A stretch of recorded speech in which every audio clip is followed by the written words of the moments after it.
Hugasan muna natin yung pakbit na lulutuin natin. Ito yung mantika. Lalagyan na natin yung pansahog. No? Ito na yung kamatis, sibuyas, saka bawang. Lagyan na natin siya sa kawali.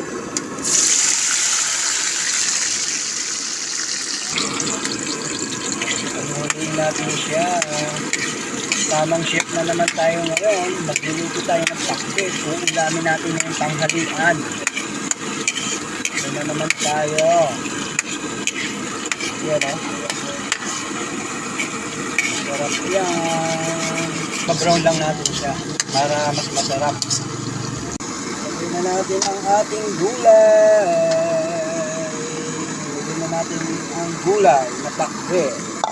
Haluin natin. Nilagyan natin siya ng bagong isda at palasa rin. Wala tayong mabiling chicharong baboy eh. Lalagyan sana natin. Pero katalo na to ha. Masarap to. At syempre, lagyan natin ng magic sarap. Pampaviral. Alam nyo na ha.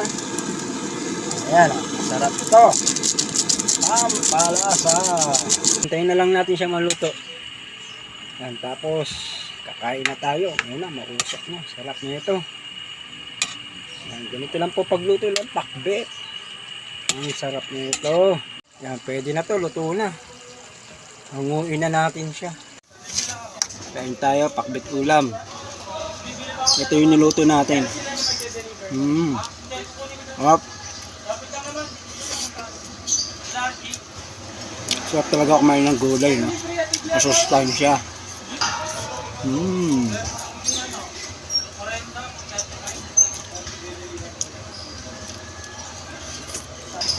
Konti lang kanin natin. No oras na yung tanghalian natin.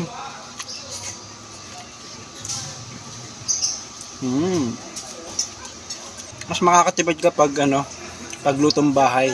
Kasi mura lang nabibili yung mga gulay. Itong na to, yung gulay na binili natin, 25 pesos lang. Ang dami na. Siguro mga 4 o 5 tao, 6 makakakain nito. Up.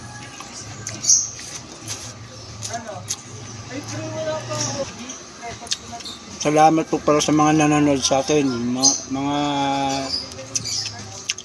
viewers dyan. Salamat sa mga followers natin dyan na lagi nakasupport sa atin. Maraming salamat po sa inyo sa panonood. At sa mga gustong maging kaibigan tayo, yan.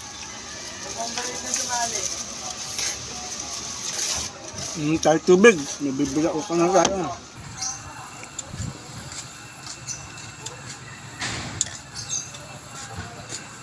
Sarap ng luto ko.